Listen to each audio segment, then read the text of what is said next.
এই কাহিনীর সমস্ত চরিত্র এবং ঘটনা সম্পূর্ণভাবে কাল্পনিক। বাস্তবের কোনো ব্যক্তি বা ঘটনার সঙ্গে এর কোনরূপ কোনো সম্বন্ধ নেই। বাস্তবের কোনো ঘটনা বা ব্যক্তির সঙ্গে কাহিনীর কোনো অংশের কোনো মিল পাওয়া গেলে তা সম্পূর্ণভাবে কাকতালীয়। তার জন্য লেখক এবং ভেল অফ টেলস কোনোভাবেই দায়ী নয়। এই কাহিনী সম্পূর্ণভাবে লেখক বা লেখিকার কল্পনাপ্রসূত। ধূমপান ও মদ্যপান স্বাস্থ্যের পক্ষে ক্ষতিকারক। Smoking and drinking are injurious to health. ভেল অফ টেলসে আজ স্যার আর্থার কনান ডয়েলের কলমে শার্লক কাহিনী the adventure of the three students. গল্পের অনুবাদ, পরিচালনা, প্রোডাকশন ও সাউন্ড ডিজাইন আমি শীর্ষেন্দু ভৌমিক, সহ পরিচালনা এবং সহযোগিতায় Swagata Saha Bhowmik, poster design divine comedy. তাহলে শুনতে থাকুন আমাদের আজকের শার্লক কাহিনী the adventure of the three students.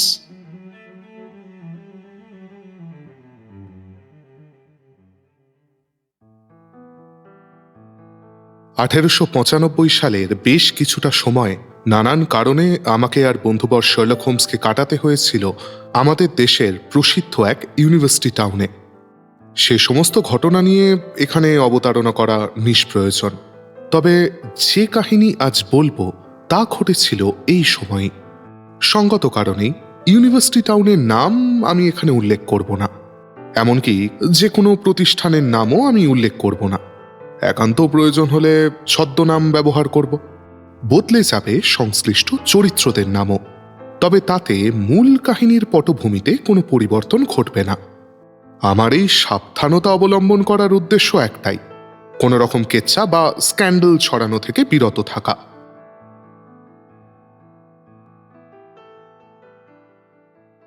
ইউনিভার্সিটির লাইব্রেরির কাছেই একটা লজ ভাড়া নিয়ে উঠেছি আমি আর হোমস। তদন্তের ব্যাপারে বেশ কিছু পড়াশোনা করতে হচ্ছে হোমসকে।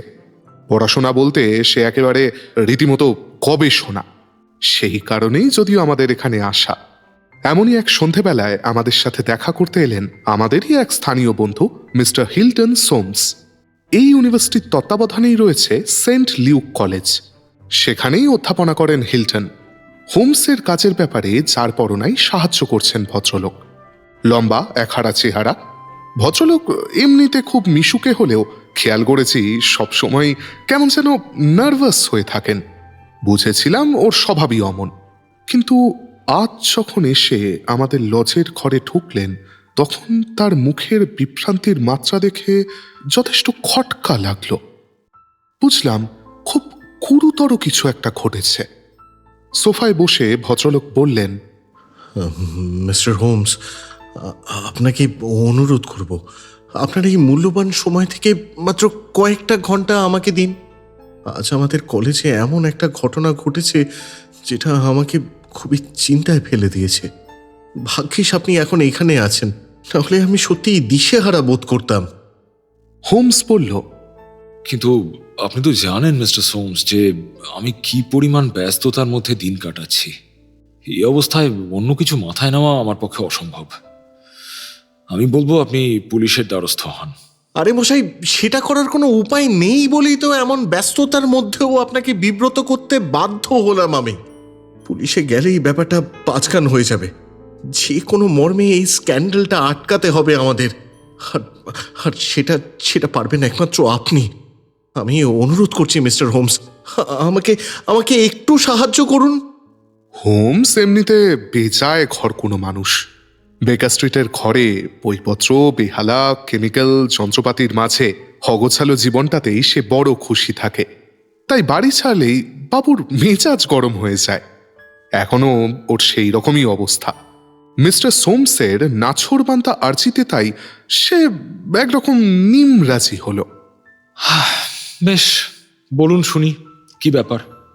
মিস্টার সোমসের জন্য পেটুকু সম্মতিই যথেষ্ট ছিল। তিনি দ্রুত তার কথা বলতে আরম্ভ করলেন। প্রথমেই বলি মিস্টার হোমস, আগামীকাল থেকেই শুরু হচ্ছে ফর্টিস্কু স্কলারশিপের প্রবেশিকা পরীক্ষা। কালকে আমার বিষয় অর্থাৎ গ্রিক ভাষা ও সাহিত্যের পরীক্ষা। আমিও একজন পরীক্ষক। প্রথম পত্রে রয়েছে রাইটিং স্কিল। সেখানে একটা বড় আনসিন প্যাসেজ দেওয়া হয়, যেটা ইংলিশ থেকে গ্রিকে অনুবাদ করতে হবে। যথেষ্ট কঠিন একটা প্যাসেজ দেওয়া হয় এবং পরীক্ষার হলেই প্রথমবার পরীক্ষার্থী সেটা দেখতে ও জানতে পারে। এবার বুঝতেই তো পারছেন, কোনো পরীক্ষার্থী যদি সেটা আগে থেকে জেনে যেতে পারে তবে প্রস্তুতি নিতে তার প্রভূত সুবিধা হবে। আর ঠিক এই কারণে কঠোর সতর্কতা অবলম্বন করা হয়, যাতে কোনোভাবেই পেপারটা লিক না হয়। আজ দুপুর 3টের সময় ছাপাখানা থেকে প্রশ্নপত্রের প্রুফটা দিয়ে গেল। সবকিছু ঠিকঠাক আছে কিনা দেখে নিয়ে জানালে তবে আগামীকাল পরীক্ষার হলে প্রশ্নপত্র পৌঁছবে। আপনাকে বলতে ক্ষতি নেই, এই যে আনসিন প্যাসেজের কথা বলছিলাম, এবার সেখানে দেওয়া হয়েছে গ্রিক ঐতিহাসিক থুকিদিদেসের বই থেকে একটা অধ্যায়ের বেশ কিছুটা। তা প্রায় অর্ধেক তো হবেই। খুবই জটিল একটা বিষয়, তাই ভালো করে খুঁটিয়ে পড়ে দেখতে হচ্ছিল। কোথাও কোনো ছাপার ভুল থাকলেও তো চলবে না। 3টে থেকে শুরু করে বিকেল প্রায় 4:30 বেজে গেল, তবুও আমার কাজ শেষ হলো না। তবে আর ঘণ্টাখানেকের মধ্যেই হয়ে যাবে বলেই মনে হলো। তখন আমার মনে পড়ল যে আমার এক বন্ধুর বাড়ি চা খেতে যাওয়ার আমন্ত্রণ রয়েছে আমার। ভাবলাম সেখান থেকে ফিরে বাকি কাজটা শেষ করব। আপনি তো জানেনই আমি কলেজের কোয়ার্টারেই থাকি। আমার কাজের ঘরের সাথেই লাগোয়া আমার থাকার ঘর। সেই মতো প্রুফগুলো টেবিলের উপর রেখেই ঘর লক করে বেরিয়ে গেলাম আমি। আগামী 1 ঘন্টার সামান্য বেশি সময় আমি ঘরে অনুপস্থিত ছিলাম। আমাদের কলেজের সমস্ত ঘরেই 2টো করে দরজা, বাইরে একটা ভারী ওক কাঠের পাল্লা, আর তার ভেতরে একটা সবুজ বেইজ ডোর, লেদার আর পেতলের কাঠামো দিয়ে বানানো। বন্ধুর বাড়ি থেকে ফিরে ঘরে ঢুকতে যেতেই আমি থমকে দাঁড়িয়ে গেলাম। অবাক হয়ে দেখলাম বাইরের দরজায় চাবি লাগানো। কি ব্যাপার? আমি কি তাহলে ভুল করে দরজায় চাবি লাগিয়ে চলে গিয়েছিলাম? এক মুহূর্তের জন্য সংশয় হলেও পর মুহূর্তেই বুঝলাম যে না, সে ভুল আমি করিনি। কোটের পকেটে হাত দিয়ে দেখি আমার চাবি যথাস্থানেই রয়েছে। এটা তাহলে ডুপ্লিকেট, যেটা থাকে আমার ভৃত্য ব্যানিস্টারের কাছে। ব্যানিস্টার আমার কাছে কাজ করছে বিগত 10 বছর ধরে। অত্যন্ত বিশ্বাসী একজন সৎ মানুষ। ওকে ডেকে পাঠানোয় সাথে সাথেই ছুটে এলো সে। এবার বোঝা গেল চাবিটা সত্যি ওর। আমি যখন ছিলাম না তখন ও একবার আমার ঘরে এসেছিল আমি চা খাবো কিনা জিজ্ঞেস করতে। আমাকে না পেয়ে ও ফিরে যায়, আর বেরোবার সময় মনের ভুলেই দরজায় চাবি ঝুলিয়ে রেখেই বেরিয়ে যায়। সময় জিজ্ঞেস করতে বুঝতে পারলাম যে আমি বেরিয়ে যাওয়ার কয়েক মিনিটের মধ্যেই সে এসেছিল। লোকটার বয়স হয়েছে, তাই মাঝে সাঝে একটু ভুল করে ফেলে। আগেও এমন ঘটনা 2-1বার ঘটেছে, কিন্তু অন্যবারের সাথে এবারের একটা পার্থক্য আছে। ঘরের মধ্যে টেবিলের উপর প্রশ্নপত্রের প্রুফটা রাখা। তড়িঘড়ি দরজা খুলে ঘরে ঢুকলাম আমি। দেখলাম ঠিক যা আশঙ্কা করেছিলাম তাই ঘটেছে। টেবিলের দিকে তাকিয়েই বুঝতে পারলাম যে সেখানে অন্য কারোর হাত পড়েছে এবং কাগজপত্র ঘাটাঘাটি করা হয়েছে। প্রুফের 3টে পাতা পড়েছিল। দেখলাম তার মধ্যে একটা টেবিলের সামনের মেঝেতে পড়ে আছে, আরেকটা রাখা জানলার ধারের সাইড টেবিলটার উপরে, আর তৃতীয় কাগজটা রয়েছে আমার টেবিলের উপরে যথাস্থানে। এতক্ষণ পরে হোমস একটু নড়ে সরে উঠল, বলল, প্রথম পৃষ্ঠাটা মেঝেয়, দ্বিতীয় পৃষ্ঠাটা সাইড টেবিলে, আর তৃতীয়টি যথাস্থানে, তাই তো? একদম ঠিক মিস্টার হোমস, কিন্তু পৃষ্ঠার ক্রমটা আপনি জানলেন কিভাবে? হোমস উত্তরে শুধু হালকা হাসল, তারপর বলল, আপনি যা বলছিলেন বলুন, রাইট, কন্টিনিউ। মিস্টার হিলটন সোমস আবার বলতে লাগলেন, এক মুহূর্তের জন্য আমার মনে হয়েছিল ব্যানিস্টারই বুঝি কৌতূহলের বশে আমার কাগজপত্র খানিকটা নেড়েচেড়ে দেখেছে, কিন্তু তাকে জিজ্ঞেস করতে সে অত্যন্ত জোরের সাথেই সে কথা অস্বীকার করল। সে সত্যি কথা বলছে বলেই মনে হলো আমার। বুঝলাম কেউ একজন তৃতীয় ব্যক্তি দরজার সামনে দিয়ে যাওয়ার সময় দেখে যে দরজায় চাবি ঝুলছে, এবং আমি ঘরে নেই অনুমান করে ঘরে ঢুকে ও আমার কাগজপত্র ঘাটে। বুঝতেই পারছেন মিস্টার হোমস, অনেকগুলো টাকার স্কলারশিপ, ফলে কোনো পরীক্ষার্থী অসৎ উদ্দেশ্য নিয়ে এ কাজ করে থাকতেই পারে। ঘটনার জেরে ব্যানিস্টার ভীষণভাবে মুষড়ে পড়ল। সে অজ্ঞান টজ্ঞান হয়ে গিয়ে একেবারে যা তা ব্যাপার মশাই। বুঝলাম চরম অপরাধ বোধে ভুগছে সে। ওকে চেয়ারে বসিয়ে একটু ব্র্যান্ডি দিলাম। তারপর ওকে সেখানে বসিয়ে রেখে আমি গোটা ঘরটা ভালো করে পরীক্ষা করে দেখলাম অনুপ্রবেশকারী আরো বেশ কিছু চিহ্ন রেখে গেছে। জানলার সামনে সাইড টেবিলটার উপরে বেশ কিছু পেন্সিলের চোখলা পেলাম। বুঝলাম পেন্সিলকে বারংবার ধার দেওয়া হয়েছে। এমনকি একটা ভাঙা শীষের টুকরোও পেলাম। বুঝলাম যে আপদটা ঘরে ঢুকেছিল সে প্রশ্নপত্রটা ওই পেন্সিল দিয়ে দ্রুত কপি করেছে এবং মাঝে বার দুয়েক তার পেন্সিলটাও ভেঙেছে, ফলে ধার দিতে বাধ্য হয়েছে। চমৎকার। বলে উঠল হোমস। বুঝলাম তার আগ্রহ জেগেছে। আপনার ভাগ্য তো যথেষ্ট ভালো বলতে হয় যে অপরাধী এতগুলো ক্লু রেখে গেছে। শুধু এই নয় মিস্টার হোমস, আরও আছে। আমার যে মূল টেবিলটা সেটা একেবারে নতুন, উপরে লাল চামড়ার একটা কভার দেওয়া। আমি এবং ব্যানিস্টার হলফ করে বলতে পারি যে সেই চামড়ার উপর কোনো দাগ বা কোনো ক্ষত ছিল না। কিন্তু আজ তখন পরীক্ষা করতে গিয়ে আবিষ্কার করলাম যে লাল চামড়ার সারফেসের উপরে একটা প্রায় ইঞ্চি তিনেকের লম্বা কাটা দাগ রয়েছে।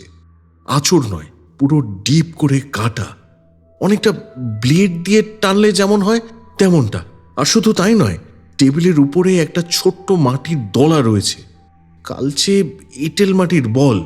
সেই মাটিতে আবার গুঁড়ো গুঁড়ো কী সব যেন লেগে আছে। আমার মনে হলো হয়তো কাঠের গুঁড়ো। আমি নিশ্চিত এই দাগ ফেলেছে সেই অনুপ্রবেশকারী যে আমার কাগজপত্রে হাত দিয়েছে এবং মাটির ডেলাও এসেছে তারই সাথে। তবে ঘরের কার্পেটের উপর কোনো রকম পায়ের ছাপ আমি পাইনি। এমন কিছুও পাইনি যা থেকে অনুপ্রবেশকারীর পরিচয় জানতে পারি। ভয়ানক রকম দিশেহারা লাগছিল আমার।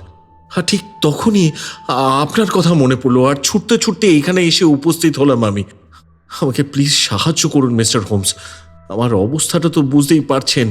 সত্তর এই রাস্কেলটাকে খুঁজে বার করতে না পারলে আমাকে পরীক্ষাটাকে পিছিয়ে দিতে হবে যতক্ষণ না নতুন প্রশ্নপত্র এসে পৌঁছয়। আর সেটা করলে বিষয়টা নিয়ে প্রশ্ন উঠবে এবং ছাতা একটা স্ক্যান্ডেল তৈরি হবে। আর শুধু কলেজ নয়, গোটা ইউনিভার্সিটির নাম ডুববে। আমি চাই ব্যাপারটা নীরবে শান্তিতে মিটে যাক। বেশ, আমি আপনাকে অবশ্যই সাহায্য করব। চেয়ার থেকে উঠে গায়ে ওভারকোট চাপাতে চাপাতে হোমস বলল, কেসটায় মাল মশলা যে নেই তা নয়, বেশ ইন্টারেস্টিং কতগুলো পয়েন্ট আছে। আচ্ছা, একটা কথা বলুন, পেপারগুলো যখন আপনি প্রুফ রিড করছিলেন তখন আপনার সাথে কেউ দেখা করতে এসেছিল? হ্যাঁ, এসেছিল বই কি।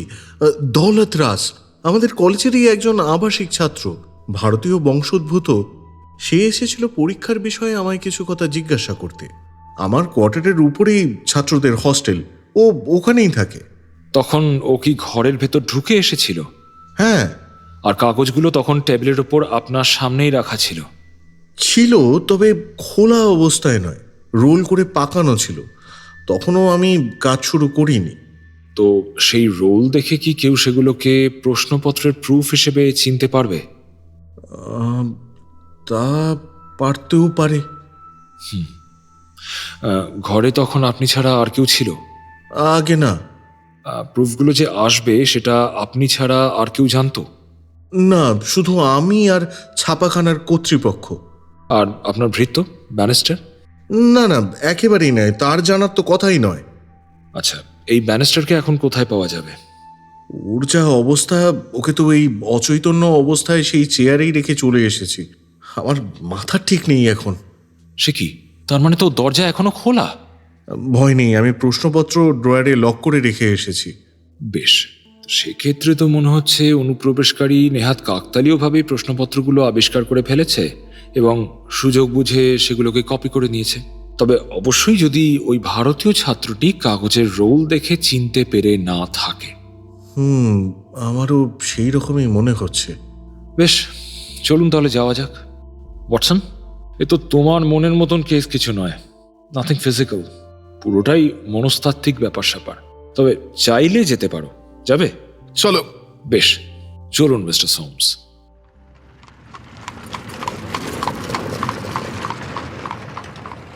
মিস্টার সোমসের বসার ঘরটা বেশ মনোরম। কলেজের মূল বিল্ডিংয়ের বিপরীতে আরেকটা অ্যানেক্স বিল্ডিং, সেখানেই মিস্টার সোমসের কোয়ার্টার। দুটো বিল্ডিংয়ের মাঝে বেশ বড় সড়ো সুসজ্জিত একটা লন পার হয়ে এই বিল্ডিংয়ের সদর দরজা। একতলায় মিস্টার সোমসের কোয়ার্টার। দরজার পাশ দিয়ে ওপরে সিঁড়ি উঠে গেছে, সেখানে ছাত্রাবাস। এক এক তলায় এক একজন করে ছাত্র থাকে। মোট 4 তলা বাড়িটা, অর্থাৎ একতলায় শিক্ষক মহাশয় বাদে আর থাকে মোট 3 জন ছাত্র। আমরা যখন ঘটনাস্থলে পৌঁছলাম তখন সন্ধ্যার অন্ধকার গাঢ় হয়ে রাতের দিকে মোড় নিয়েছে। লনের দিকেই মিস্টার সোমসের ঘরের একটা বড় জানালা আছে, যাকে ফ্রেঞ্চ উইন্ডো বলে। হোমস সেই জানালাটার সামনে গিয়ে এক মুহূর্ত থমকে দাঁড়ালো। তারপর আঙুলে ভর করে পা উঁচু করে দাঁড়িয়ে ঝুঁকে পড়ে ঘরের ভিতরটা ভালো করে দেখার চেষ্টা করল। মিস্টার সোমস বললেন, যে ঘরে ঢুকেছিল সে নিশ্চয়ই দরজা দিয়েই ঢুকেছিল মিস্টার হোমস, কারণ এই জানলার একটা পাল্লার শুধু উপরের অংশটুকুই খোলা যায়, ওখান দিয়ে মানুষের শরীর গলবে না। হোমস একটা বিচিত্র হাসি হেসে বলল,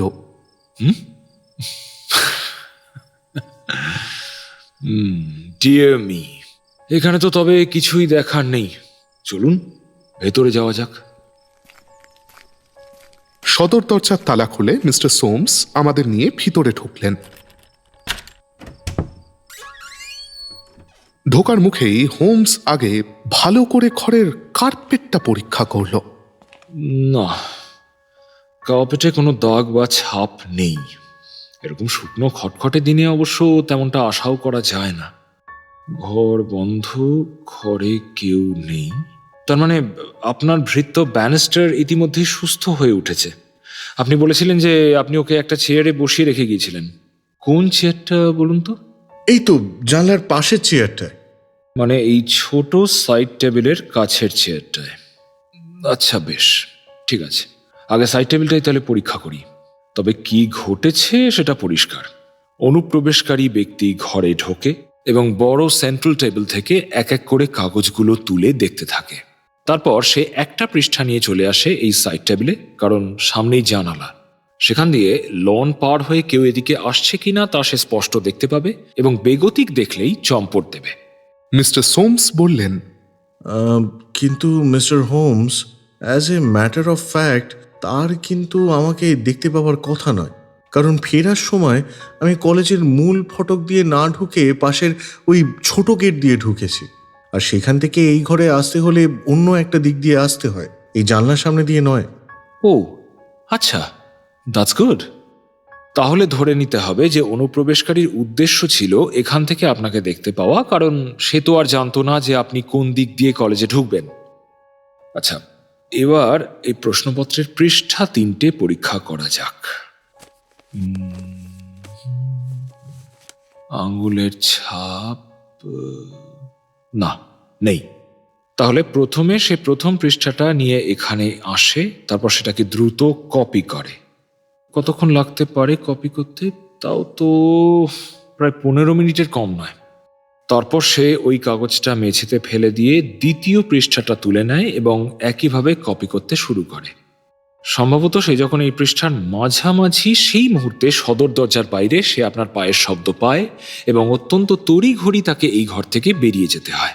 তার হাতে এটুকু সময়ও ছিল না যে সে এই কাগজগুলো আবার যথাস্থানে রেখে দেবে।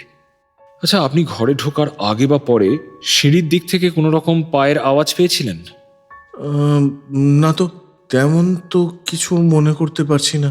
বেশ, হ্যাঁ, তো যা বলছিলাম, সেই ব্যক্তি এমন দ্রুত গতিতে লিখছিল যে লেখার মাঝে তার পেন্সিলের শীষ ভাঙে এবং বাধ্য হয়েই তাকে পেন্সিলে ধার দিতে হয়। বুঝলে ওয়াটসন, এটা খুব ইন্টারেস্টিং একটা পয়েন্ট। এই গুঁড়ো আর চোখলাগুলো দেখে বুঝতে পারছি যে পেন্সিলটা কোনো সস্তার সাধারণ পেন্সিল নয়। লম্বায় সাধারণ পেন্সিলের থেকে অনেকটা বেশি। শীষটা নরম সীসার তৈরি।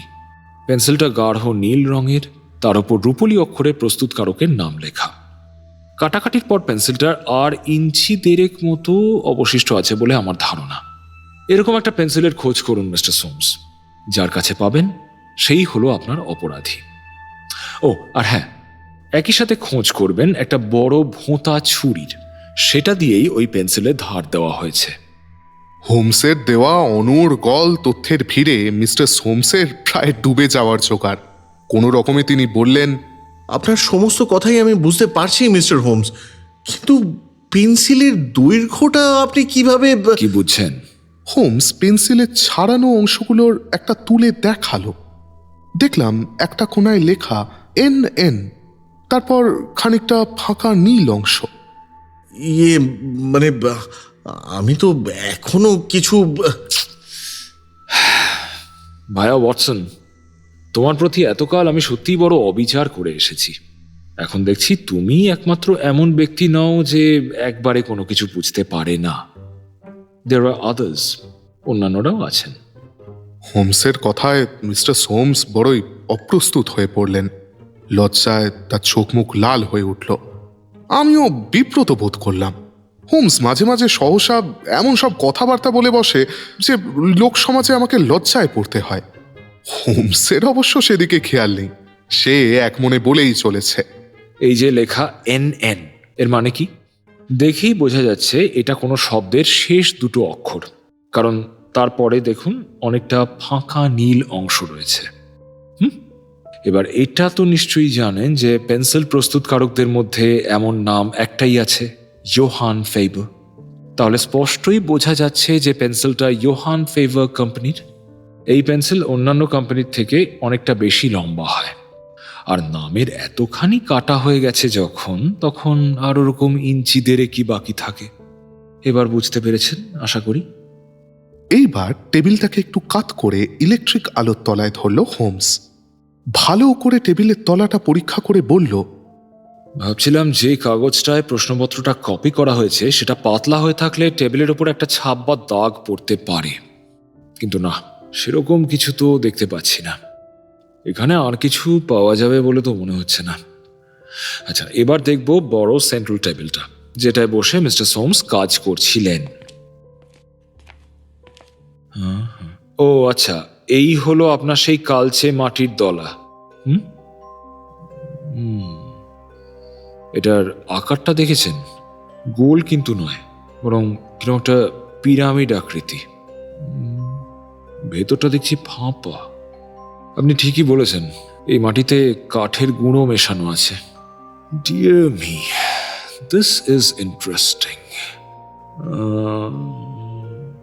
আর এই হলো সেই চেরা দাগটা, তাই তো, যেটার কথা আপনি বলছিলেন? বাবা, শুধু ব্লেডের মতো কাটাই তো নয়, এই শেষের দিকটায় তো দেখছি রীতিমতো একটা গর্ত তৈরি হয়েছে। না মিস্টার সোমস, মানতে হবে আপনার এই কেসটা যথেষ্ট ইন্টারেস্টিং। কিছু পয়েন্টস তো আছেই। আচ্ছা, ওই যে দরজাটা, ওটা দিয়ে কোথায় যাওয়া যায়? ওটা তো আমার বেডরুমের দরজা মিস্টার হোমস। তা এসব ডামাডোল শুরু হবার পর আপনি ও ঘরে আর একবারও গিয়েছিলেন?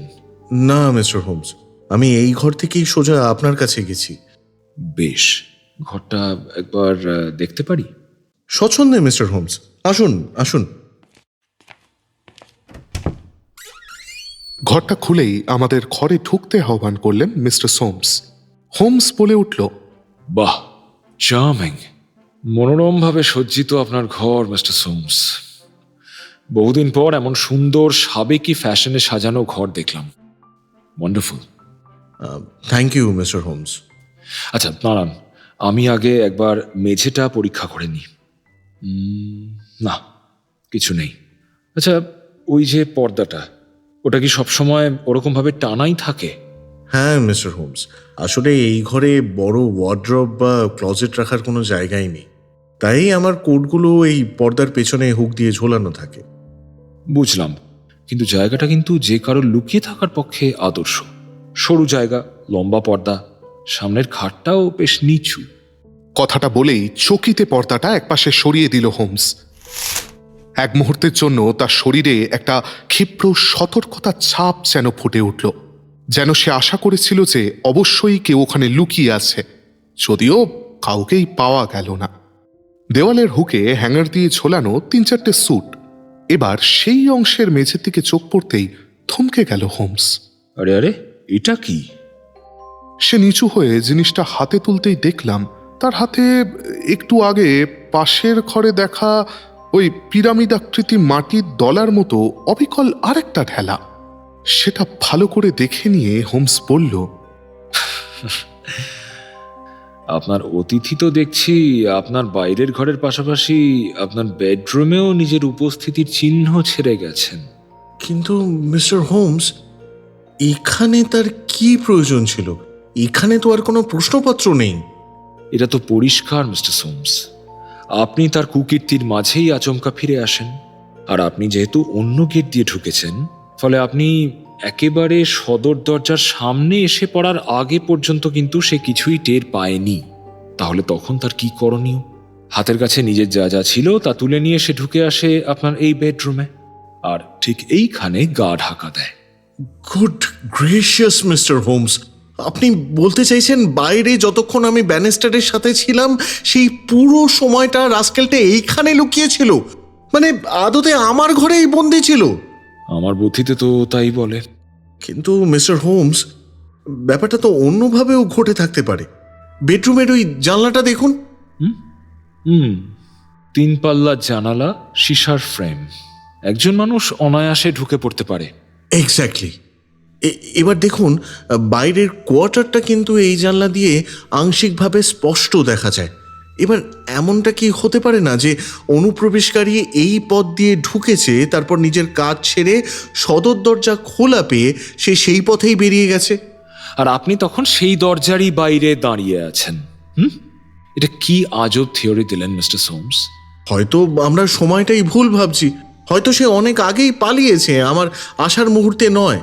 আর যখন ও বেডরুমের জানলা দিয়ে ভেতরে এসেছিল তখন ওই মাটির দলাটা ওখানে পড়েছে। না না মিস্টার সোমস, না, আপনার ভাবনাগুলো একেবারেই প্র্যাকটিক্যাল হচ্ছে না। আচ্ছা, আপনি বলছিলেন যে আপনার এই বিল্ডিংয়ে 3 জন ছাত্র থাকে এবং তারা নিয়মিত বাড়িতে ঢোকা বা বেরোনোর সময় আপনার এই সদর দরজার পাশ দিয়ে যায়, তাই তো? হ্যাঁ, একটাই তো পথ। আর এরা 3 জনেই আগামীকালের পরীক্ষার জন্য এনরোল করেছে। আগে হ্যাঁ। এদের 3 জনের মধ্যে আপনার কাউকে সন্দেহ হয়? মিস্টার সোমস এবার একটু অস্বস্তিতে পড়লেন। সামান্য ইতস্তত করে তিনি বললেন, এটা বড়ই স্পর্শকাতর একটা প্রশ্ন করলেন মিস্টার হোমস।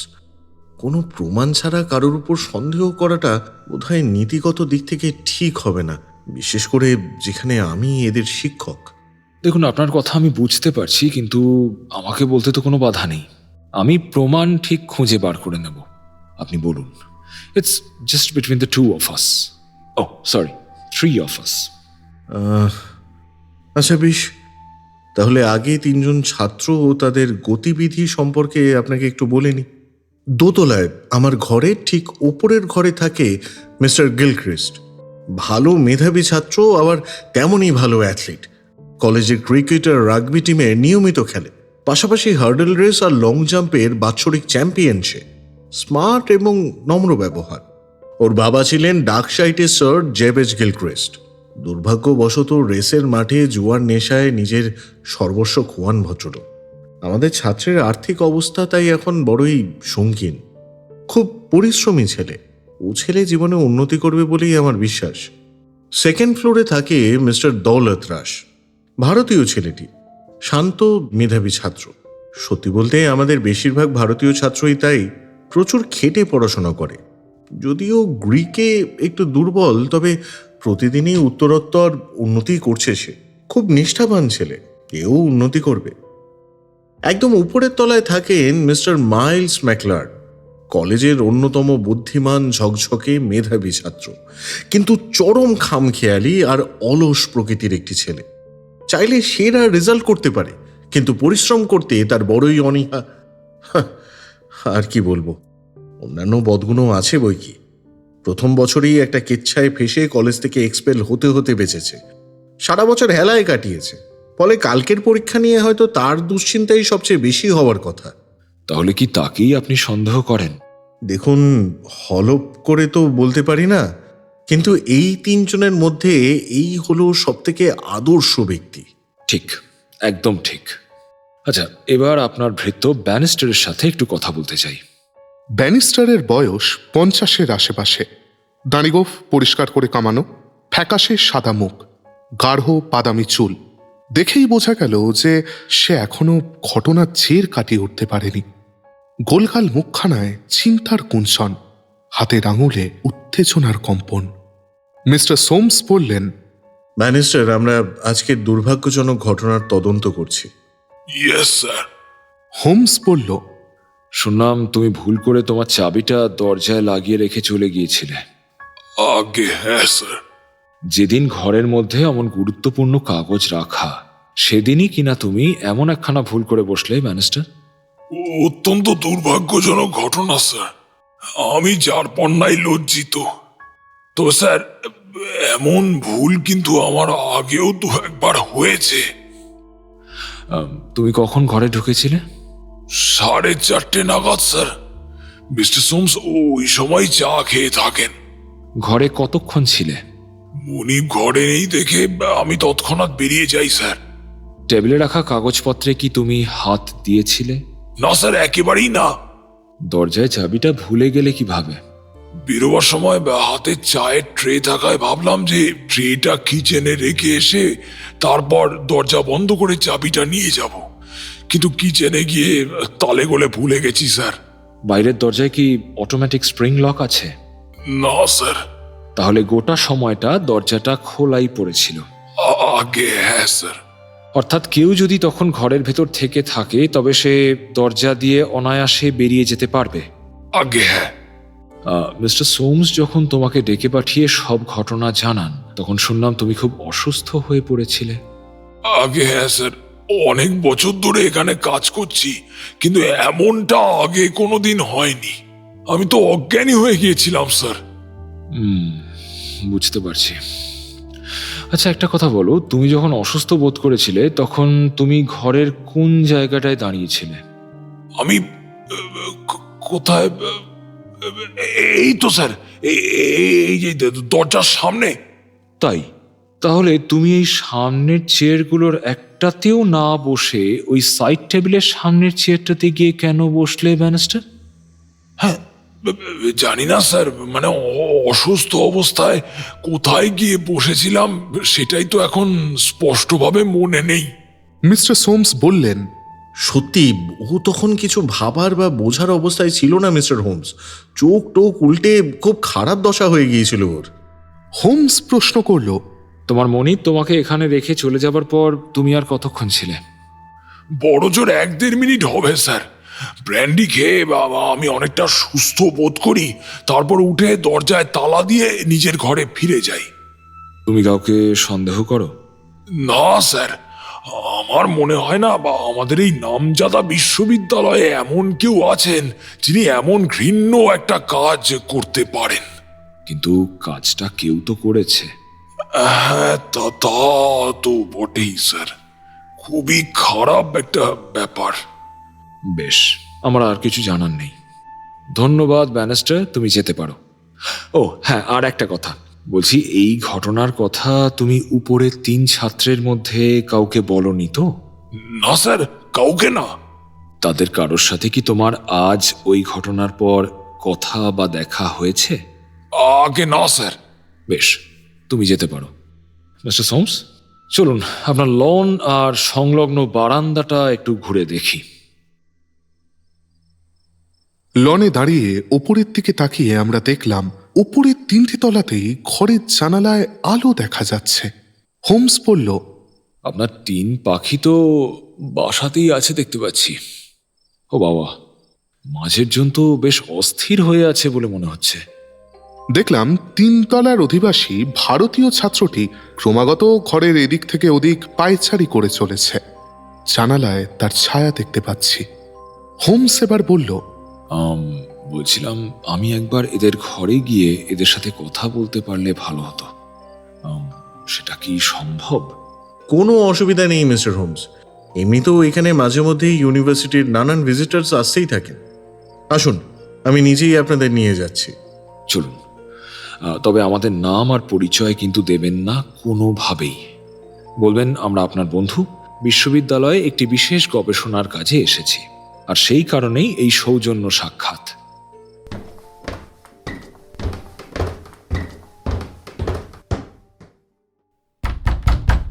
দোতলায় মিস্টার গিলক্রিস্টের দরজায় টোকা দেওয়া হলো। দরজা খুলল এক লম্বা পীতবর্ণের চুলওয়ালা সুপুরুষ তরুণ। আমরা মিস্টার সোমসের বন্ধু শুনে সে সাদরেই আমাদেরকে অভ্যর্থনা করল। দেখলাম ছেলেটির কাছে বেশ কিছু মধ্যযুগীয় স্থাপত্যের মডেল রয়েছে, সেই সময়কার বাড়িঘরের সুনিপুণ শৌখিন কিছু রেপ্লিকা। হোমস তো সেগুলো দেখে একেবারে উচ্ছ্বসিত। ছেলেটি জানালো এগুলো তার স্বর্গত বাবার সংগ্রহ, তার এ বিষয়ে বিশেষ শখ ছিল। একটা বাড়ির মডেল হাতে নিয়ে হোমস বলল, বাহ, এইটা আমার ভীষণ পছন্দ হয়েছে। তাই তোমার অনুমতি নিয়ে আমি এটার একটা ছবি এঁকে নিতে চাই আমার নোটবুকে। আঁকি? হ্যাঁ স্যার। Thank you. ছবি আঁকতে গিয়ে পেন্সিল ভাঙল হোমসের। সে অপ্রস্তুত মুখ করে তরুণ গিলক্রিস্টকে বলল, গিলক্রিস্ট, যদি কিছু মনে না করো তাহলে তোমার একটা পেন্সিল একটু ব্যবহার করতে দেবে? গিলক্রিস্ট নির্দ্বিধায় পেন্সিল এনে দিল। আঁকা শেষ করে হোমস বলল, অনেক ধন্যবাদ মিস্টার গিলক্রিস্ট। বলছিলাম, তোমার কাছে একটা ছুরি হবে? তাহলে আমার এই ভাঙা পেন্সিলটা একটু ধার দিয়ে নিতাম আর কি। সেই কাজও সমাধা হলো। গিলক্রিস্টের ঘর থেকে বিদায় নিয়ে আমরা বেরিয়ে এলাম। পুরো ব্যাপারটা যে হোমস ইচ্ছে করে করেছে তা বুঝলাম পরের ফ্লোরে ভারতীয় ছাত্র দৌলত রাসের ঘরে এসে। এখানে একটা ভারতীয় পৌরাণিক মূর্তি দেখে হোমসের আবারও ছবি আঁকার শখ জাগ্রত হলো এবং আবার সেই আগের ঘটনা প্রবাহের পুনরাবৃত্তি।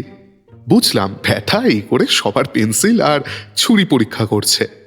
ভারতীয় যুবকটি চুপচাপ, নিরীহ, শান্ত প্রকৃতির, কিন্তু প্রথম থেকেই সে কেমন যেন সন্দিগ্ধ দৃষ্টিতে আমাদের দেখতে লাগলো। হোমসের আঁকা শেষ হওয়ার পরে সে যেন রীতিমতো হাত ছেড়ে বাঁচল। বুঝতে পারলাম হোমস এখনো তার আশানুরূপ সূত্র খুঁজে পায়নি। চারতলায় এসে আমাদের অভিযান যার পরনাই বাধাপ্রাপ্ত হল। বারতিনেক টোকা দেওয়ার পরেও কেউ দরজা খুলল না। আর তারপর চতুর্থবার টোকা পড়তেই ভিতর থেকে ভেসে এলো এক রাশ খারাপ কথার ঝড়। না, খারাপ কথা বলতে কোনো গালিগালাজ নয়, কিন্তু যথেষ্ট রূঢ় এবং অশালীন আচরণ। শোনা গেল, এই যে শুনুন, আপনি যেই হন না কেন, দরজা আমি খুলবো না। কাল আমার পরীক্ষা, আর আমি আজ কারোর জন্য আমার মূল্যবান সময় নষ্ট করতে পারবো না। দেশের মহারাজ এসে কড়া নাড়লেও আমি দরজা খুলবো না। অতএব জ্বালাবেন না, মানে কেটে পড়ুন। মিস্টার সোমস কিছু বলতে যাচ্ছিলেন, কিন্তু হোমস তাকে ইশারায় বাধা দিল। আমরা সিঁড়ি বেয়ে পুনরায় নিচে নামতে লাগলাম।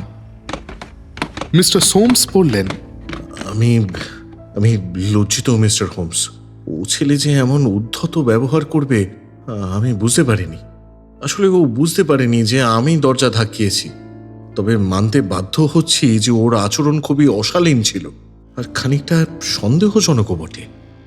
হোমস এ কথার উত্তরে একটা অদ্ভুত প্রশ্ন করল। আচ্ছা, এই ছেলেটার হাইট কত আমাকে একটু বলতে পারবেন? মিস্টার সোমস অবাক হয়ে বললেন, এই রে, সেটা তো ঠিক করে বলতে পারবো না মিস্টার হোমস। ওই ভারতীয় ছেলেটির থেকে লম্বা, কিন্তু গিলক্রিস্টের থেকে বেটে। ধরুন ওই 5 ফুট 6 ইঞ্চির মতো হবে। এটা খুবই গুরুত্বপূর্ণ। ঠিক আছে মিস্টার সোমস, আজ তাহলে গুড নাইট। আমাদের মক্কেল রীতিমতো আঁতকে উঠলেন, বললেন, সে কি মিস্টার হোমস, আমাকে এমন ভয়ানক পরিস্থিতিতে ফেলে রেখে আপনারা চলে যাচ্ছেন? আমার অবস্থাটা একবার ভাবুন। কালকে পরীক্ষা, যা সিদ্ধান্ত নেবার আমাকে আজ রাতের মধ্যেই নিতে হবে। মতো অবস্থায় তো পরীক্ষা হতে দেওয়াই যায় না। আনফেয়ার কম্পিটিশন হয়ে যাবে তাহলে। যেমন সব চলছিল তেমনই চলবে, কোথাও কোনো পরিবর্তন হবে না। আমরা কাল খুব সকাল সকাল চলে আসব এবং বিষয়টার মীমাংসা করব। আশা করছি রাতের মধ্যেই সমাধানের একটা রাস্তা পেয়ে যাব। তবে ইতিমধ্যে কিন্তু আপনি আর কোনো সিদ্ধান্ত নেবেন না। Change nothing at all. বেশ মিস্টার হোমস, যেমনটা আপনি বলবেন। মনে কোনো দুশ্চিন্তা রাখবেন না, সমাধানের রাস্তা বেরোবে। আচ্ছা, ওই মাটির ঢেলা দুটো আমি একটু সাথে করে নিয়ে যাচ্ছি, আর এই পেন্সিলের চোখলাগুলো। বেশ, শুভরাত্রি মিস্টার সোমস। শুভরাত্রি মিস্টার হোমস। বাইরে বেরিয়ে আমরা আরো একবার ওপর দিকে চেয়ে দেখলাম ভারতীয় ছাত্রটি তখনও পায়চারি করছে, বাকিদের দেখা যাচ্ছে না। Well Watson, what do you make of it? কি মনে হচ্ছে? সেই 3 কার্ড ট্রিক খেলার মতো, তাই না? 3 জন ব্যক্তি, তার মধ্যে একজন অপরাধী। এবার তোমাকে নির্বাচন করতে হবে সঠিক লোককে। তো তোমায় যদি বলি, তুমি কাকে বাঁচবে? আমি একটু ভেবে বললাম, আমায় যদি জিজ্ঞাসা করো, ওই ওপরতলার অসভ্য ছেলেটিকে। ওরই রেকর্ড সব থেকে খারাপ। তবে হোমস, ওই ভারতীয় ছাত্রটিও বেশ সন্দেহজনক, জানো। ও সারাক্ষণ ওরকমভাবে পায়চারি করছে কেন? সেটা তো সন্দেহ করার মতো কোনো ব্যাপার নয়। অনেকেই মন দিয়ে কোনো কিছু পড়ার বা আত্মস্থ করার সময় অমন পায়চারি করে থাকে। আমি তো করি। আরে ও আমাদের দিকে কিরকম অদ্ভুত দৃষ্টিতে তাকিয়েছিল, তুমি দেখোনি? ওয়াটসন, আচ্ছা মনে করো পরের দিন তোমার একটা গুরুত্বপূর্ণ পরীক্ষা। আগের দিন সন্ধেবেলা তুমি মন দিয়ে পড়াশুনো করছো। প্রতিটা মুহূর্ত তখন ভীষণ দামি। এই মতাবস্থায় আমি তোমার ঘরে গিয়ে উপস্থিত হলাম এবং পেন্সিল চেয়ে, ছুরি চেয়ে, খাজুরি করে হই হুল্লোড় করতে লাগলাম। তখন তুমি আমার দিকে কি ঠিক ওই রকম দৃষ্টিতেই তাকাবে না ওয়াটসন? একটু ভেবে দেখো তো। হ্যাঁ, তা ঠিকই বটে। অতএব বেচারা ছেলেটাকে মিথ্যে সন্দেহ করো না। তাছাড়া গিলক্রিস্ট আর দৌলত কারোর কাছেই কিন্তু আশানুরূপ পেন্সিল বা ছুরি পেলাম না। কিন্তু একজনকে নিয়ে আমার মনে খটকা আছে। কে? ওই 4 তলার ছেলেটা তো? না না না না, ওটা একটা মাথা গরম, অলস, উদ্ধত ছেলে ছাড়া আর কিছু না। আমার খটকা তো ওই ব্যানিস্টারকে নিয়ে। ব্যানিস্টার? কই, তাকে তো দেখে আমার দিব্যি সৎ আর ভালো মানুষ বলেই মনে হলো। আমারও ঠিক তাই মনে হয়েছে, আর সেটাই হলো খটকার কারণ। আরে এ তো বেশ বড় সড়ো একটা স্টেশনারি দোকান দেখছি। চলো এখান থেকেই কাজ শুরু করা যাক। এই গোটা টাউনে মোট 4টে স্টেশনারি দোকান আছে। আমরা একে একে 4টেতেই গেলাম। প্রত্যেক দোকানে হোমস সেই পেন্সিলের ছাল দেখিয়ে সেই কোম্পানির পেন্সিল দিতে বলল। প্রত্যেক দোকান থেকেই একই উত্তর পেলাম আমরা। এই ধরনের পেন্সিল যেহেতু স্বাভাবিকের থেকে আকারে বড় হয়, তাই অর্ডার ছাড়া এগুলো কোনো দোকানেই রাখে না। ব্যর্থ মনোরথ হয়ে ফেরার পথ ধরলাম আমরা। যদিও হোমসের মুখ দেখে বুঝলাম সে কোনোভাবেই হাল ছাড়েনি। সে বলল, এটা একটা জবরদস্ত ক্লু ছিল ওয়াটসন, কিন্তু কোনো লাভ হলো না। তবে আশা রাখছি এটা ছাড়াও রহস্যের সমাধান করতে পারবো। কটা বাজে দেখি। ভগবান, রাত 9টা বেজে গেছে ওয়াটসন। বাড়িওয়ালি বলেছিলেন 7:30টায় রাতের খাবার দেবেন। এভাবে চললে আমাদের দুজনেরই শরীরের 12টা বাজবে, আর কিছু থাকবে না। যাকে চলো জলদি গিয়ে খেয়ে নিয়ে আজকে ঘুম দিই। এই কেসের ব্যাপারে বাকি সমস্ত কথা কালকে সকালে হবে। চলো।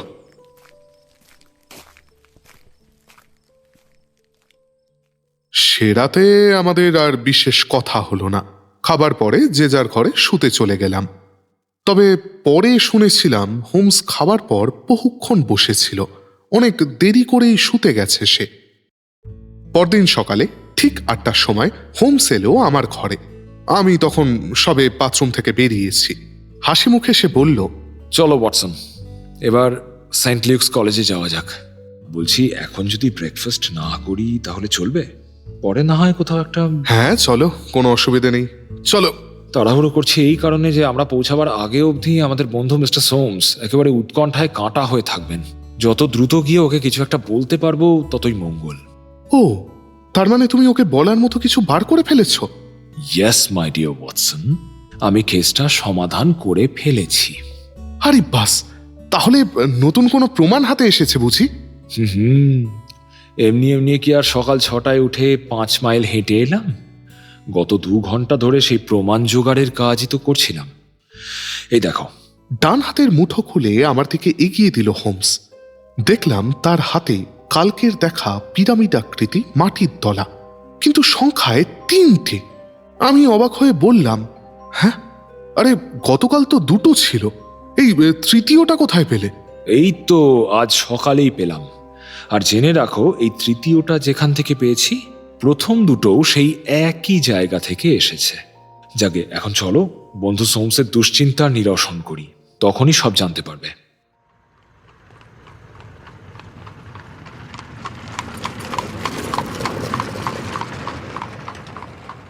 মিস্টার সোমসের ঘরে পৌঁছে দেখলাম হোমসের অনুমানই সঠিক। উত্তেজনায় দুশ্চিন্তায় শিক্ষক মহাশয়ের একেবারে শোচনীয় অবস্থা। ফ্যাকাশে মুখ, হাত পা থরথর করে কাঁপছে। আমাদের দেখেই যেন তার ধরে প্রাণ ফিরে পেলেন তিনি। চেয়ার ছেড়ে উঠে ছুটে এলেন আমাদের দিকে। Thank heaven, mister Holmes, doctor Watson, আপনারা এসেছেন। তবে আমি তো ভেবেছিলাম মিস্টার হোমস আপনি বুঝি হতাশ হয়ে হাল ছেড়ে দিয়েছেন। এবার বলুন কি করব আমি? আর তো মাত্র কয়েকটা ঘন্টাই বাকি পরীক্ষার। পরীক্ষা হবে নাকি পোস্টপোন করে দেব? অবশ্যই পরীক্ষা হবে, বাই অল মিনস। কিন্তু এই চোরটা? সে পরীক্ষা দেবে না। ও, তাহলে আপনি তার পরিচয় জানতে পেরেছেন? তা পেয়েছি বলেই মনে হয়। দেখুন, ব্যাপারটা যদি কানাকানি হওয়া থেকে আটকাতে চান, তবে আমাদেরই কিছু আইন নিজেদের হাতে নিতে হবে এবং নিজেদের মধ্যে কথাবার্তা বলেই বিষয়টা মিটিয়ে ফেলতে হবে। তার জন্য একটা কোর্ট মার্শাল মতো সেট আপ করতে হবে। আচ্ছা, আপনি ওই বাঁ দিকের চেয়ারটায় বসুন। হ্যাঁ, বসুন। ওয়াটসন, তুমি বসো ওই ডান দিকেরটায়, আর আমি বসবো এইখানে, মাঝখানের এই আর্ম চেয়ারটায়। আমার ধারণা এরকম একটা অর্ধবৃত্তাকার প্যানেল চোখের সামনে দেখতে পেলে অপরাধীর মনে যার পর নাই আতঙ্কের সঞ্চার হবে। আচ্ছা, এবার ঘন্টা বাজিয়ে ব্যানিস্টারকে ডাকুন। দরজা খুলে ঘরে ঢুকে আমাদের ওরকম আদালতের মতো বসে থাকতে দেখে ব্যানিস্টার থমকে গেল। তারপর যেন এক পা পিছিয়েও গেল। হোমস বলল, ব্যানিস্টার, দরজাটা বন্ধ করে দাও। এবার এদিকে এসো। হ্যাঁ, এখানে দাঁড়াও। আচ্ছা, এবার গতকালের ঘটনা নিয়ে সমস্ত সত্যি কথা আমাদের খুলে বলো। স্যার, আমি তো গতকালই আপনাদের সব কথা খুলে বলেছি স্যার। সাথে আর কিছু সংযোজন করতে চাও? আগে না স্যার, আর তো কিছু নেই স্যার। বেশ, তাহলে আমার একটা ধারণার কথা তোমাকে বলি, জাস্ট একটা সাজেশন বলতে পারো। ব্যানিস্টার, আমার ধারণা গতকাল তুমি বেছে বেছে সাইড টেবিলের পাশে চেয়ারটায় গিয়ে বসেছিলে, কারণ সেই চেয়ারের উপর এমন একটা কিছু রাখা ছিল যেটা তোমার মনিব দেখতে পেলেই অপরাধী ধরা পড়ে যেত, আর সেটা গোপন করতেই তুমি বাকি সব চেয়ার ছেড়ে ওখানে গিয়ে বসেছিলে। ব্যানিস্টারের মুখ ফ্যাকাশে হয়ে গেল। কোনো রকমে সে বলল, না স্যার, কখনো না স্যার। আহা, উত্তেজিত কেন হচ্ছ? আমি তো বললাম জাস্ট আ সাজেশন। এটা আমার একটা ধারণা মাত্র। স্বীকার করতে দোষ নেই যে আমার এই দাবি আমি প্রমাণ করতে পারবো না। তবে এটা স্পষ্টই বোঝা যাচ্ছে যে মিস্টার সোমস বেরিয়ে যাওয়ার পর তুমি বেডরুমে লুকিয়ে থাকা সেই অনুপ্রবেশকারীকে পালাতে সাহায্য করেছিলে। ব্যানিস্টারের মুখে চোখে ত্রাস। ব্যানিস্টার এক মুহূর্ত কি বলবে বুঝতে পারল না। তারপর কোনো মতে বলল, ঘরে কেউ ছিল না স্যার। ব্যানিস্টার, এবার কিন্তু তুমি মিথ্যে বলছো। ব্যানিস্টার তবু বলল, না স্যার, আমি সত্যি বলছি, ও ঘরে কেউ ছিল না। সত্যিটা বলে ফেলো ব্যানিস্টার। ব্যানিস্টারের তাও সেই একই কথা। ঘরে কেউ ছিল না। না, তুমি মুখ খুলবে না তা বেশ ভালো করেই বুঝতে পারছি। অন্য পথ দেখতে হবে। না না না না না না, তুমি কোথাও যাবে না। ঘরের কোনায়, হ্যাঁ ওইখানটায়, ওখানে দাঁড়াও, ওখানেই দাঁড়িয়ে থাকবে। মিস্টার সোমস, আপনি একটু কষ্ট করে আমাদের তরুণ ছাত্র মিস্টার গিলক্রিস্টকে ডেকে আনবেন। অবশ্যই মিস্টার হোমস। অল্পক্ষণের মধ্যেই মিস্টার সোমস ফিরে এলেন তার ছাত্রটিকে নিয়ে। ঘরে ঢুকে আমাদের ওভাবে দেখে সেও ব্যানিস্টারের মতো থমকালো। তার নীল দুই চোখে ফুটে উঠল বিস্ময়, প্রশ্নচিহ্ন আর আতঙ্ক। সেই অভিব্যক্তি আরও বেশি গাঢ় হয়ে এলো যখন ঘরের কোণে সে ব্যানিস্টারকে দণ্ডায়মান অবস্থায় দেখল। হোমস তাকেও দরজাটা বন্ধ করার নির্দেশ দিল। তারপর গিলক্রিস্টের দিকে পূর্ণ দৃষ্টি হেনে বলল, এখানে এই মুহূর্তে আমরা চারজন ছাড়া আর কেউ উপস্থিত নেই, তাই এই ঘরের কোনো কথাই বাইরে যাবে না। অতএব তোমাকে সরাসরি কোনো ভূমিকা না করে জিজ্ঞেস করছি মিস্টার গিলক্রিস্ট, তোমার মতন এমন মেধাবী, নম্র, বিনীত স্বভাবের ছাত্র, সাচ অ্যান অনারেবল ম্যান, সে কিভাবে গতকাল অমন নিম্নমানের ঘৃণ্য একটা অপরাধ করতে পারল? হ্যাঁ? ছাত্রটি ভয়ানকভাবে চমকে উঠল। তার দৃষ্টি খুলল ব্যানিস্টারের দিকে। তার চোখে একই সাথে ভয় আর ঘৃণা খেলা করে গেল। ব্যানিস্টার কোনো মতে বলে উঠল, না না না না না মিস্টার গিলক্রিস্ট, স্যার আমি কোনো কথা কাউকে বলিনি স্যার, একটা শব্দও করিনি স্যার। হোমস বলল, বলনি, কিন্তু এখন বলে ফেললে বই কি।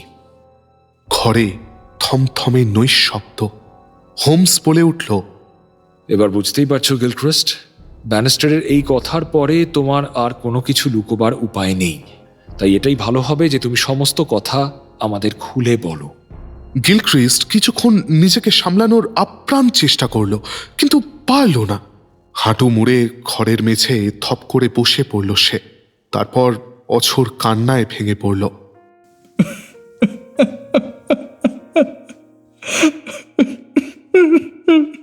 কেঁদো না। হোমসের কণ্ঠস্বর নরম হয়ে এলো। দেখো দেখো, মানুষেরই ভুল হয়, তুমিও ভুল করেছো, কিন্তু আমরা কেউ কিন্তু তোমাকে একজন ঠান্ডা মাথার অপরাধী বলে দাগিয়ে দিচ্ছি না। আচ্ছা ঠিক আছে ঠিক আছে ঠিক আছে ঠিক আছে, শান্ত হও শান্ত হও। আমি বরং ঘটনাটা কি ঘটেছিল তা বলছি। যদি আমি কোথাও ভুল বলি তাহলে তুমি আমাকে শুধরে দিও। তুমি আগে শান্ত হও, কাম অন, শান্ত হও।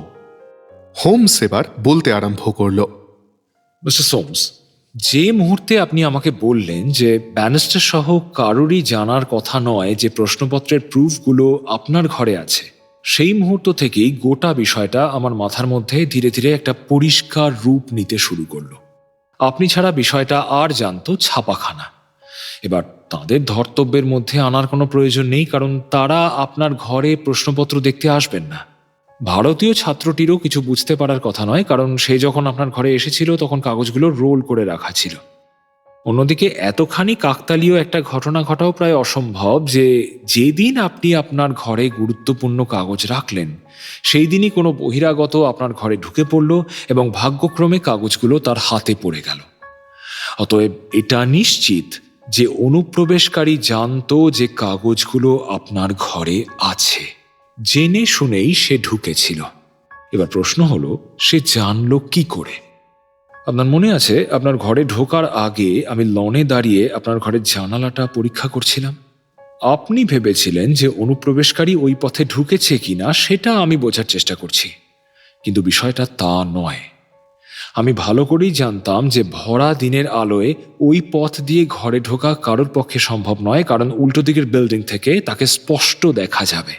আমি বরং এটা মেপে দেখছিলাম যে ওই জানালায় দাঁড়িয়ে যদি কাউকে দেখতে হয় যে ঘরে আপনার টেবিলের ওপর কি কাগজ আছে, তাহলে সেই ব্যক্তিকে কতখানি লম্বা হতে হবে। আমার উচ্চতা 6 ফুট, আমাকেই পা উঁচু করে কষ্ট করে দেখতে হয়েছে, অর্থাৎ তার থেকে উচ্চতায় কম বা খাটো কোনো ব্যক্তির পক্ষে এ কাজ করা অসম্ভব। আমি বুঝলাম যে আপনার 3 ছাত্রের মধ্যে যদি কারোর উচ্চতা অস্বাভাবিক রকম বেশি হয় তবে তার পক্ষেই এই কাজ করে থাকার সম্ভাবনা সবচেয়ে বেশি। ঘরে ঢুকে প্রথমে আমি জানালার ধারে সাইড টেবিলটা পরীক্ষা করলাম। ঘরের মাঝের ওই সেন্ট্রাল টেবিলটা সম্বন্ধে আমি প্রথমে বিশেষ কিছু বুঝতে পারিনি, কিন্তু যখন আপনি কথায় কথায় বললেন যে মিস্টার গিলক্রিস্ট নিয়মিত লং জাম্প প্র্যাকটিস করেন, তখন গোটা ব্যাপারটা আমার বোধগম্য হলো। বাকি ছিল শুধু কিছু প্রমাণ জোগাড় করা, সেটাও আজ সকালে করে ফেললাম। ঘটনা ঘটেছিল খানিকটা এইরকম। এই তরুণ সারা বিকেল মাঠে লং জাম্প অনুশীলন করে ফিরছিলেন। লং জাম্প দেবার সময় কাঁটা দেওয়া জুতো ব্যবহার করা হয়, আর যেখানে লং জাম্প দেওয়া হয় সেখানকার মাটিতে কাঠের গুঁড়ো মেশানো থাকে যাতে কোনো প্রতিযোগী পা পিছলে পড়ে না যায়। তো ফেরার সময় সেই কাঁটাওয়ালা জুতো জোড়া ছিল গিলক্রিস্টের হাতে। আপনার জানালার পাশ দিয়ে যাবার সময় ঘরের ভেতর চোখ পড়তেই সে থমকে দাঁড়ায়। অত্যন্ত লম্বা হবার ফলে সে আপনার টেবিলের উপর রাখা প্রুফগুলো দেখতে পায়।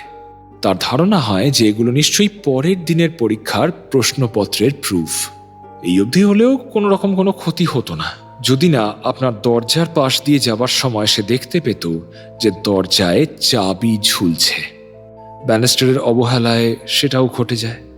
একটা আকস্মিক ইচ্ছে গিলক্রিস্টকে চেপে ধরে, ঘরে একবার ঢুকে দেখলে কেমন হয়। সে ঢুকে শুধু একটিবার দেখবে যে ওগুলো ওই গ্রিক পরীক্ষার প্রশ্নপত্রেরই প্রুফ কিনা। কেউ দেখে ফেললে বলবে যে সে আপনার সাথে দেখা করতে এসেছিল। পাপের 16 কলা পূর্ণ হলো যখন সে দেখল যে সত্যি ওগুলো প্রশ্নপত্রের প্রুফ। এবার গিলক্রিস্ট লোভে পড়ে গেল।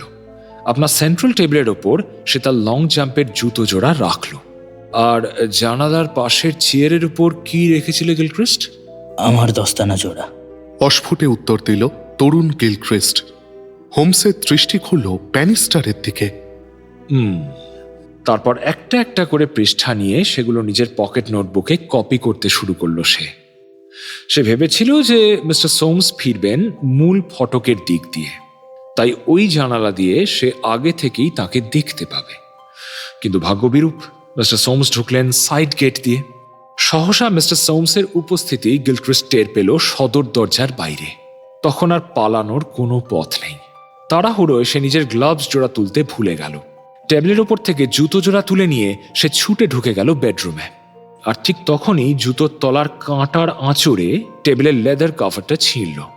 কাটা অংশটা খেয়াল করলে দেখবেন সেটা বেডরুমের দিকে বেশি গভীর, অর্থাৎ জুতো জোড়া সেই দিকেই টানা হয়েছে। আর জুতোর কাঁটায় গুঁড়ো মাটি দলা পাকিয়ে ওরকম পিরামিড আকার ঢেলা তৈরি হয়। তাই টেবিলের ওপর পাওয়া গেল একটা, আরেকটা গিয়ে পড়ল বেডরুমে, পর্দার পেছনে। স্পষ্ট বোঝা গেল যে জুতোর তলা থেকেই ওগুলো পড়েছে।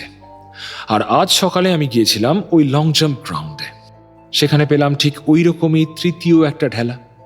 ব্যাস, আমি কি ঠিক বললাম মিস্টার গিলক্রিস্ট? গিলক্রিস্ট এতক্ষণে নিজেকে অনেকটা সামলে নিয়েছে। সোজা হয়ে দাঁড়িয়ে সে বলল, হ্যাঁ স্যার, এই সমস্ত কথাই সত্যি। মিস্টার সোমস এবার বললেন, মিস্টার গিলক্রিস্ট, তোমার কি আর কিছুই বলার নেই? হ্যাঁ স্যার, অবশ্যই আছে। আসলে এমনভাবে সহসা আপনাদের কাছে ধরা পড়ে গিয়ে আমি বড়ই লজ্জিত। আমি ভেবেছিলাম নিজেই সমস্ত কথা আপনাদের জানাবো। এই দেখুন, এই চিঠিটা আমি গতকাল রাতে লিখেছি আপনাকে দেব বলে। অপরাধ বোধে আমি সারা রাত দু চোখের পাতা এক করতে পারিনি। এই চিঠিতে আমি এই পরীক্ষায় না বসার সিদ্ধান্ত নিয়েছি। আমি সাউথ আফ্রিকার রোডেশিয়ান পুলিশ ফোর্সে চাকরি পেয়েছি স্যার, তাই আমাকে অতি সত্বর রওনা দিতে হবে। তোমার এই চৈতন্য হয়েছে দেখে আমি অত্যন্ত খুশি হলাম।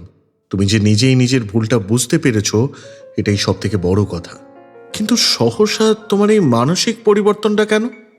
গিলক্রিস্ট ব্যানিস্টারের দিকে নির্দেশ করে বলল, ওই মানুষটা আমাকে সৎ পথে এনেছে।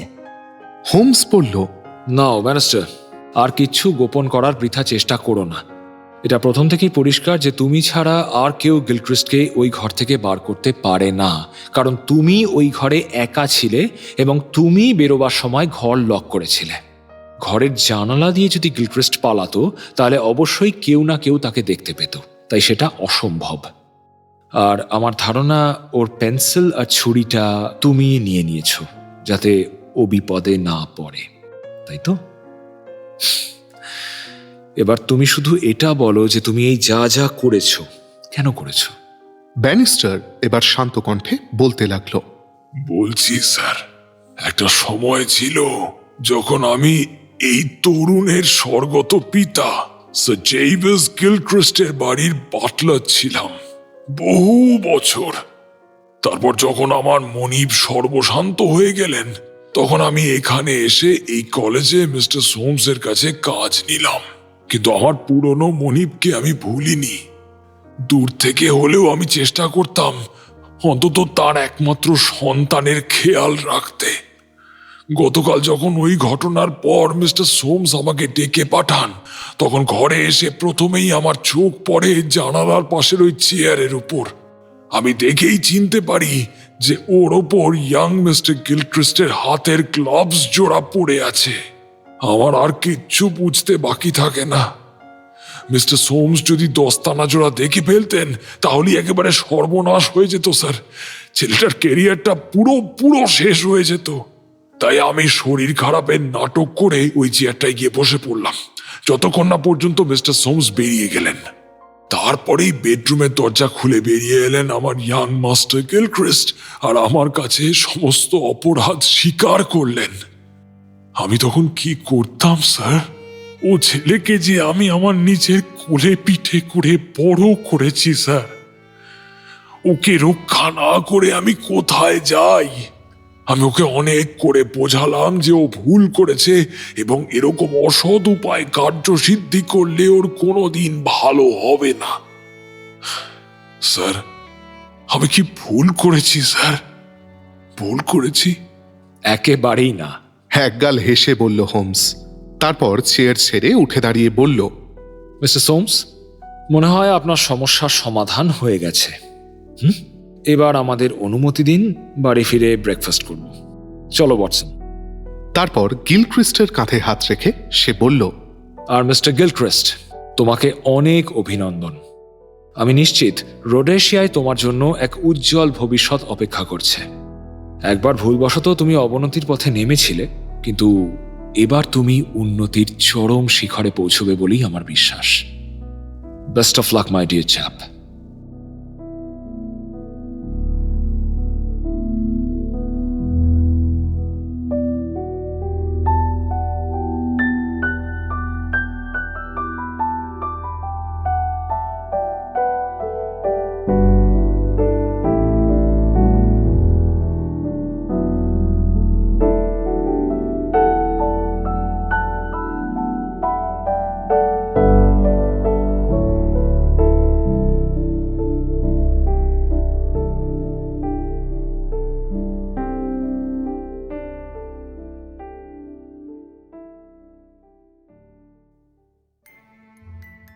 শেষ হলো আমাদের আজকের শার্লক কাহিনী, the adventure of the three students.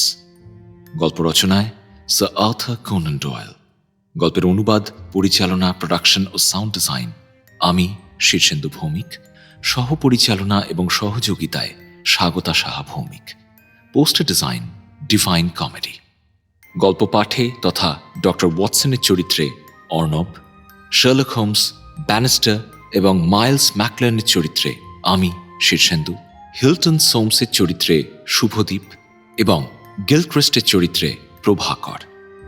আমাদের আজকের গল্পটি আপনাদের কেমন লাগলো তা অবশ্যই আমাদের জানাতে ভুলবেন না। যদি গল্পটি আপনার ভালো লেগে থাকে তাহলে প্লিজ লাইক করুন, শেয়ার করুন। আর যদি আজ আপনি আমাদের এই চ্যানেলে প্রথমবার এসে থাকেন তাহলে প্লিজ সাবস্ক্রাইব করুন। আমরা খুব শীঘ্রই আবারও ফিরে আসব আমাদের পরবর্তী গল্প নিয়ে। ভালো থাকবেন। ধন্যবাদ।